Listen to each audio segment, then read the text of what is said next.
នៅជនបទនៅចកានៅស្រែបងប្អូនយើងដាំបាន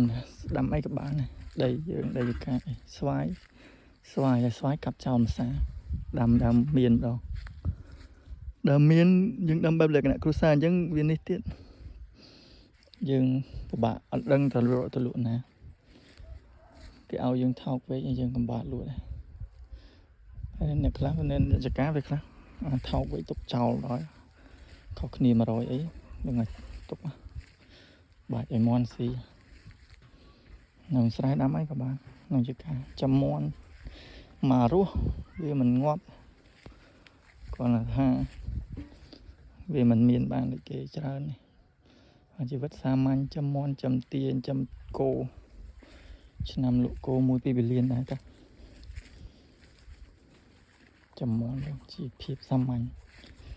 ស្អីក៏មានដូងក៏មានស្អីក៏មានយើងនិយាយរួម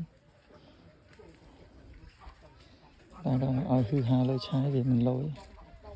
បានបែបធម្មជាតិចាំមិនមែន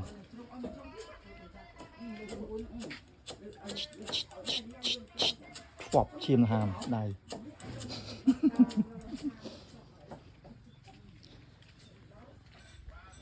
ដងតកែដូង